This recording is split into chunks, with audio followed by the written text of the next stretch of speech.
During Colby Covington's media day for UFC Tampa, he blatantly admits that the UFC forced him to take the Joaquin Buckley fight.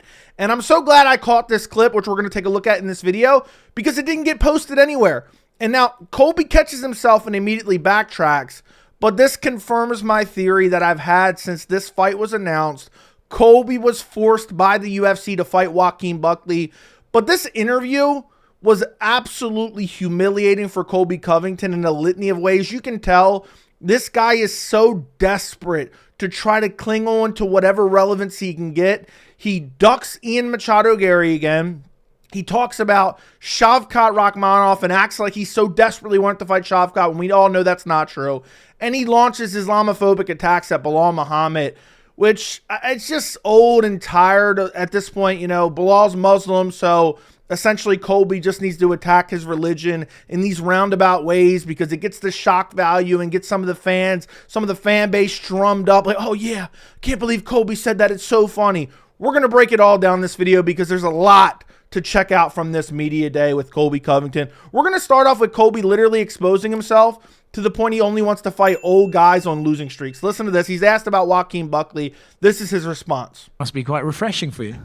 Yeah, you know, he's a young up-and-coming hungry guy. He hasn't been on my radar. I never expected to cross paths with this guy, you know. I expect to cross fights with the biggest and best names in the sport, you know, the world champions, the big guys, not up-and-coming hungry guys like him, younger guys. So Did you guys hear that? I'm just going to rewind the last 10 seconds of that, or last like 15 seconds of that. Listen to what he says here. He exposed himself right off the jump. This is the very beginning of the interview. Hungry guy. He hasn't been on my radar. I never expected to cross paths with this guy, you know. Never expected to cross paths with this guy. But why is that, Colby? Why did you never expect to cross paths with him? I expect to cross fights with the biggest and best names in the sport, you know, the world champions, the big guys, not up-and-coming hungry guys like him, younger guys. So he didn't expect to fight up-and-coming, young, hungry guys. All he wants is 40-year-olds on losing streaks because that's the only fights he can win. You know, he says, talk about, oh, I only expected to run into world championship. That's why he was begging for the Wonderboy Thompson fight.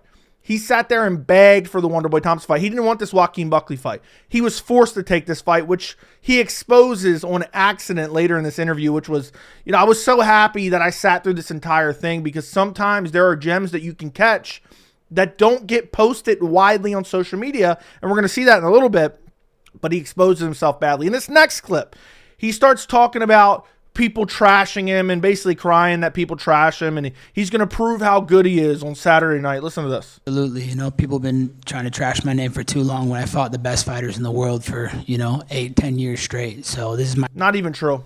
Not even true. All his wins since 2016, outside of RDA, which was in 2016, have been old men on losing streaks. His biggest accomplishment is losing to Kamaru Usman, but putting up a valiant effort. He gets a participation trophy for getting his jaw broken by Kamaru Usman. By the way, not only does he make more excuses for the Leon Edwards fight in this video, he also makes excuses for both Kamaru Usman fights in this media day as well. I mean, this media day by Colby was absolutely humiliating. Let's carry on. My opportunity to come out, beat a young, hungry, up-and-coming comer that's on a long 5-fight win streak and, you know, has a lot of hype behind his name and, you know, explosive hands. So it's an opportunity to bring him to the deep waters in the main event spotlight and show the world that I'm still the best welterweight on planet Earth.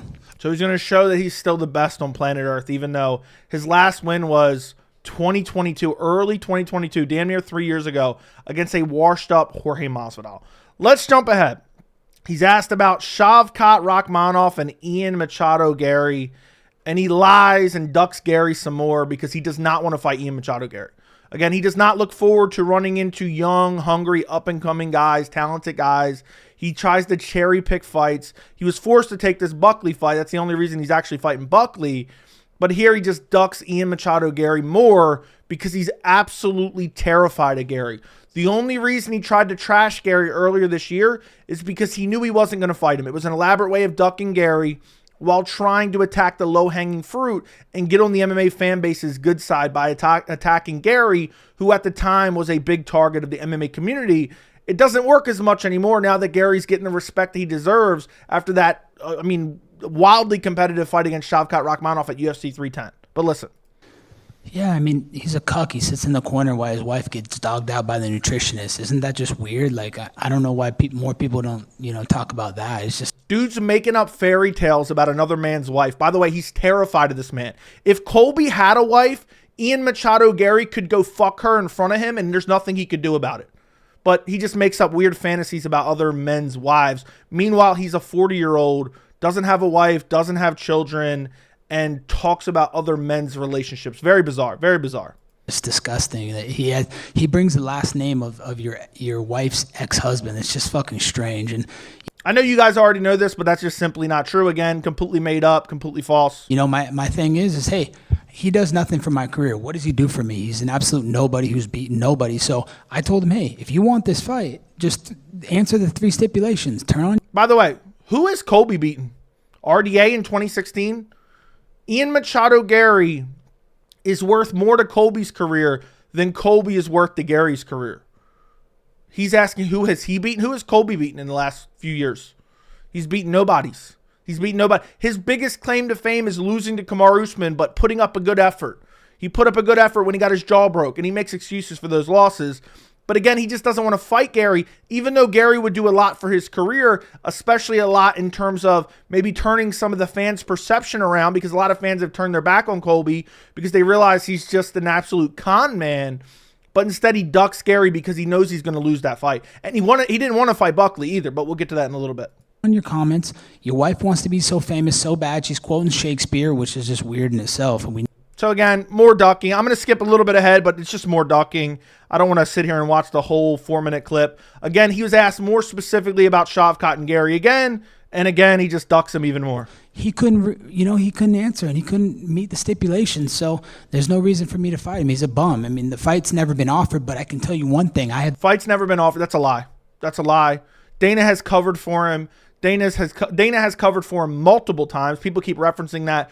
Colby turned down Ian Machado Garry on multiple occasions. Colby had no anticipations of even fighting in 2024, but he was forced to fight Buckley. The power to make fights happen. I can go to Hunter Campbell. I can go to Dana White and be like, hey, Dana, hey, Hunter, I want this fight. This is the fight I want. This is the fight that makes sense. This is what the people want. But he couldn't make those 3 stipulations happen. So again, I mean, he basically tells on himself right there. Well, I have the power to make the fights the fans want to see, and I can go to Hunter and Dana, which I don't believe, by the way, because Colby's not a star in any capacity. When he fought Jorge Masvidal, who was a bigger draw than him at the time, they sold under 400,000 pay-per-view buys, which is confirmed. I'm not just pulling that number out of my ass. He can make the fight. So Colby's claiming he has ability to influence the matchups that he gets. Everyone wanted Colby versus Garry, and it didn't happen. Turned him down in Tampa Bay, turned him down at UFC 303. He was offered Garry multiple times, and he shit his britches like they were going out of style. So I don't have time for him. He's irrelevant. He's a nothing. He does nothing for my career. Beating him will do nothing. So, here we are against Joaquin Buckley, and Saturday night's going to be explosive. You don't think at one point you'll fight Ian Garry? If he meets those stipulations, all he has to do is turn his comments on. Like, why is he so sensitive with the fans? All he has to do is have his wife make a video. She loves making videos. So again, he throws out these stipulations that he knows is never going to happen, all because he does not want to fight Garry, because he is terrified of Garry. He wants nothing to do with Garry. He doesn't want the smoke. He is terrified, okay? He does not want that fight. He's running for his life from that fight. He didn't want the Buckley fight as well. I know I keep mentioning that, but I got to harp on it because he literally exposes himself in this interview that he was forced by the UFC to take this fight. Let's jump ahead. More delusion. More delusion, pretending like he's some massive superstar and that with a win over Buckley, he gets a title shot. I mean, this guy's living in an alternate universe, and it's crazy that we're even still talking about this in 2024 because this guy hasn't won a fight in damn near 3 years. Yeah, absolutely. My name's always in title contention. I'm the biggest name in the sport. There's no stars in this division. It's a bunch of bums, Gary's a bigger name than Colby. Belal's a bigger name than Colby. Usman's a way bigger name than Colby. JDM's damn near a bigger name than Colby. Might even be at this point. Okay? Sean Brady's getting there. All right? Colby's not a big name at all, let alone the biggest name in the sport. Completely false. Fucking guys that have about as much charisma as the wet mop in the corner. So, I'm the superstar in this division. I call the shots. I am the champion. Everybody knows I'm the king of Miami. So I think after Saturday night when I convincingly beat Buckley, I'm next in line for the title. You know what? I'm going to be honest. I think a lot of people would think that I'd be upset if Colby got another undeserved title shot. I think I would actually kind of want it. I would love to watch Belal dunk him on his bald spot. I would love to watch Belal beat the piss out of him because it wouldn't even be competitive at all. Belal would absolutely wreck him.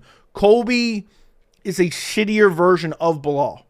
Like not even close to half as good as Belal in terms of the striking, in terms of the grappling.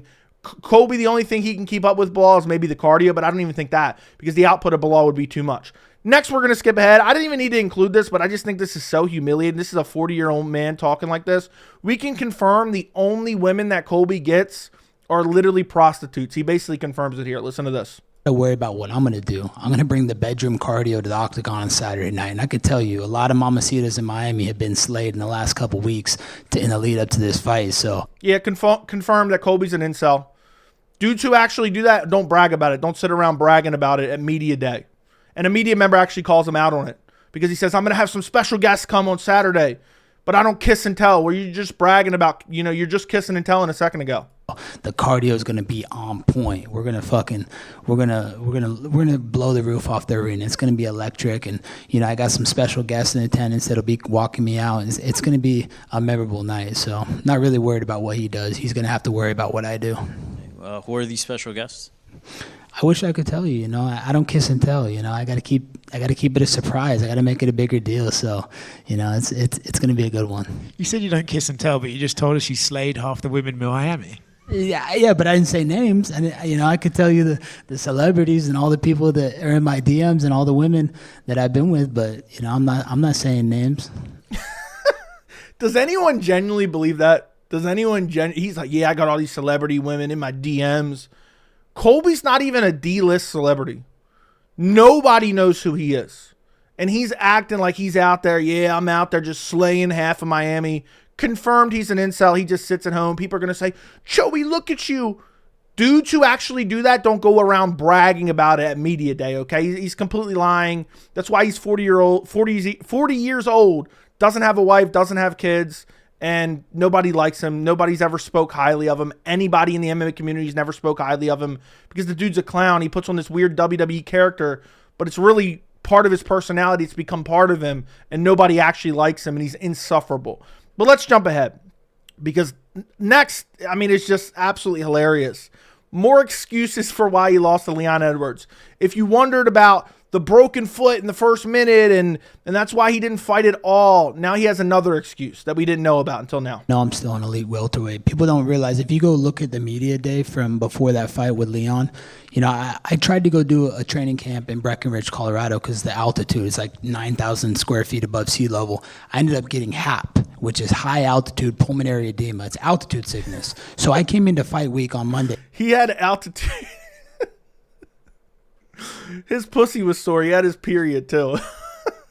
He had altitude sickness. That's why he fumbled the bag against Leon Edwards and just completely shit the bed, even though he got robbed because of liberal judges. And by the way, in a second, I think it might be the next clip, we see literally single-handedly the worst media member I have ever seen, one of the worst questions I have ever seen. This dude should be fired on the spot for sucking so much of Colby's cock, okay? Horrible question we'll see in a second. With bad fucking altitude sickness, and people don't realize that. If you go look at the media day, I couldn't even talk. I had freaking phlegm coming down my throat, couldn't breathe. So already going into the fight, I was compromised. And then in the first 30 seconds, I throw a kick, I break my foot in 3 different places. So that's not a reflection of who I am and how I fight. I was just compromised. It wasn't my night, and that happened. So he was just compromised and it wasn't his night, but yet he got robbed by the judges for liking Trump. Next clip, this was probably the worst question I've ever seen in the history of an MMA press conference / media day. Listen to this horrible question. Whoever this media member is, I wish they were Jamal Hill's brother at Thanksgiving, okay? Thank you, buddy. Colby right here. Why do you talked about the sickness that you had before the last fight and obviously the injury in the first 30 seconds. Why do you think that people specifically talk about you and they conveniently leave those things out? They just say that Colby's past it and all these things about you, but they don't talk about other people in that division. Like if other people in the division were to go out and get an injury or something like that, I feel like they would mention it. But you specifically, it's, oh, Colby's past it. Like, why do you think fans look at you that way? We don't even need to hear his answer. This is the state of MMA media nowadays. What a horrible question on so many levels. First off, I mean, seriously, who would even ask something like that? Second off, maybe I could answer the question for the guy. The broken foot information didn't come out till months later. The altitude sickness, he just revealed that in this interview because he made these excuses up, but he needed weeks, if not days, if not months, if not a year to make up these excuses. But this guy goes, why don't you think the fans give you the benefit of the doubt with your injuries and your sicknesses that we didn't even know about? And then you made up months, if not a year later, and you lie all the time. You're a habitual liar. You make excuses for every loss. You make excuses for every performance. You are a known habitual liar. Why don't the fans give you the benefit of the doubt? Somebody sucker punch him. So that was the worst question I've ever heard at Media Day. And I'm so glad I sit through these whole things. Whenever I do a video on a podcast, on a media day, even if there's something that I mainly want to use that maybe 2 or 3 minutes, I watch the entirety of the thing just to see if there's anything that I missed or didn't get posted online. And I'm so glad I did, because otherwise I wouldn't have caught the part about him saying he was forced by the UFC to take Buckley and then immediately started backtracking. And again, we're going to get to that in a second. We have like 2 more clips before that. Next clip we're going to look at is just a bunch of excuses for why he lost to Kamaru Usman. Listen to this. Did you fight somewhere down the line? I hope so. You know, I really want that trilogy fight. There's definitely unfinished business there. I mean, every single unfinished business. He beat you twice. He broke your jaw. They were clean wins. But yet this dude has to make a bunch of excuses, blame the ref, blame injuries, blame scorecards, blame this, blame that. He's lost twice to Kamaru Usman. But what he's hoping to is get one of those like Tito Ortiz, Chuck Liddell 3 wins where he catches Kamaru Usman way outside of his prime. Even Colby's outside of his prime, but Usman's more washed up, and then hoping he can get the last win. And then he can say, look, I was better than him. I was clearly better than him. That's what he's trying to do here, but he's just making excuses again. Single fan, when we walked out of Madison Square Garden the second fight, knew I won that fight. They said, hey, how did you not get your hand raised? Like, they were all just like in shock and disbelief. He won 1 round. You know, the second round was his round. Okay, you got 1 round. It's a 5-round fight. So does anyone honestly believe this? I hope not. I mean, at this point, Colby's just so desperate to stay relevant. I think he just makes this shit up. But I think there might be some people out there that might even like lean some credence to this, which is crazy. You know, I know I'm better than Kamaru Usman. Like the first fight we fought, you know, with the food poisoning going in and the bad reffing. I was fighting 2-on-1 that night. Mark Not So God was stopping. I kicked him in the liver. The guy was done. Food poisoning, Mark Goddard. This dude, if he loses to Buckley, he's going to have nothing but excuses. He slipped on a banana peel. He didn't have a full training camp. Trump texted him right before and distracted him and put too much pressure on him. You know, the cardio bedroom he was talking about, the bedroom cardio he was talking about early in this media day, yeah, he was bending over for Donald Trump is what he was doing. Next clip we're going to look at is him talking about Belal Muhammed. And I actually, you know, I know a lot of you are going to say, Joey, you're soft. Joey, you're a crybaby, this and that. This is actually disgusting. Essentially what Colby does here is imply in a roundabout way that Belal Muhammed is a terrorist simply because he's Muslim. That is essentially what Colby is implying here. I had to kind of do some researching and try to understand exactly what he's saying, but that is the point that he is trying to make here. Listen to this. Talk to us about this fight, how it got made, what made you accept a fight with Buckley, and the journey on how you got here. Yeah, so I called the UFC when Belal had a pager on his foot and he backed out because I guess the pager exploded on his ankle and messed up his toe, which is just weird. You guys need to ask Belal, why is he wearing pagers around his ankle? It's just weird. But so absolutely disgusting. We're not going to go into detail what exactly that means. I had to Google it a little bit to truly understand what he was getting at. It doesn't even make sense necessarily. But he's implying that Belal, who was born in the United States, just because he's Muslim and his heritage is Palestinian, that automatically means he would be a terrorist, essentially, is what he is implying here, okay? That's the gist of the joke, okay? And that takes a lot of, you know, okay, you got to understand the stupidity of Colby Covington, but he's attacking Belal based on his religion. So, that, I mean, Google pager Lebanon if you want to understand. It doesn't even make any sense. If you actually look at it on its face, the joke makes no sense, but instead you have probably a decent portion of the MMA community like, oh, Colby's so funny. Yeah, he made fun of Belal. He made fun of Belal. He said pager. Oh, my God, pager, this and that. It's just a complete and utter embarrassment. And he goes on a little bit more. And by the way, he did not call the UFC and ask for Shavkat. So he pulled out of the fight. So I called the UFC and volunteered. I wanted to fight Shavkat. That was the fight I wanted. You know, I think he's all hype. He hasn't fought anybody at my level, an elite fighter in a 5-round fight. So I was excited to fight Shavkat. And this is typical Colby Covington fashion. What he does is he talks about fighting a certain fighter that he ducked only after they're booked. He ducked Leon Edwards. Then once Leon Edwards became champion, he wanted to fight him. He ducked Belal Muhammed. Then once Belal Muhammed had a fight booked against Leon, he wanted to fight Belal. Then once Belal won the title, he wanted to fight Belal. He ducked Khamzat Chimaev. Khamzat's calling him out left and right. Dana's saying that's the fight he wants to make. As soon as Khamzat moves up to middleweight, Colby starts saying, yeah, he's ducking me. He's ducking me. He only wanted Shavkat after Shavkat was already fighting Ian Machado Garry. It's made up. It's a fake tough guy act because he doesn't actually want any of these fights because, again, he exposed himself earlier in the video.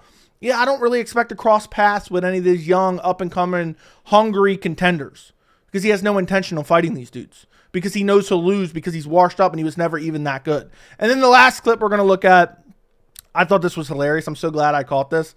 He literally admits that he was forced to take this fight.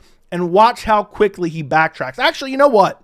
Let's jump behind. I forgot to include something. So we have the anti-Muslim rhetoric from Colby. We're going to listen to that one more time because I want to show you something. You know, he talks about Muslims and he's talked about Russians in the past. We're going to play this clip one more time because I want to show you what happens when he actually gets confronted by these guys in person. I forgot to include that. So let's actually watch this clip again. Sorry, history for you there. Talk to us about this fight, how it got made, what made you accept a fight with Buckley, and the journey on how you got here.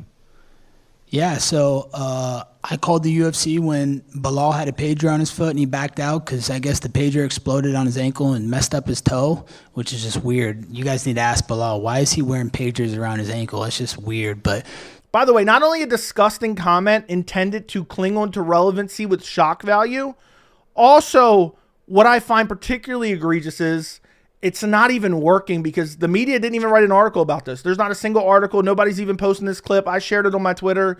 Nobody even cares. People ignored it. MMA Fighting actually edited it out. I went and checked MMA Fighting. It wasn't even there. They were like, oh, this is disgusting. Let's just get rid of it. Nobody's even talking. They should be shitting on Colby for making remarks like this. But what happens when Colby makes remarks about Muslim fighters or fighters based on the region of the world they're from? What happens when he gets pressed by them? Because it's happened before in the past. Watch what happens here. Hold on, I'm talking over it. This is what happens when Colby gets pressed in real life by some of the people he talks crap about with these crazy narratives. This is what happens when he gets caught in a restroom and pressed by a Muslim Russian. Listen to this. Respect for every Muslim in the world and anybody that wants to your viewpoints or your viewpoints, and I would never judge anybody for what they believe. Look at the fear in his eyes right now. Look at the fear in his eyes right now because this guy's no more than an online troll. No more than an online troll. And I have nothing but love for everybody and respect. Yeah, so he don't have nothing against the Muslims.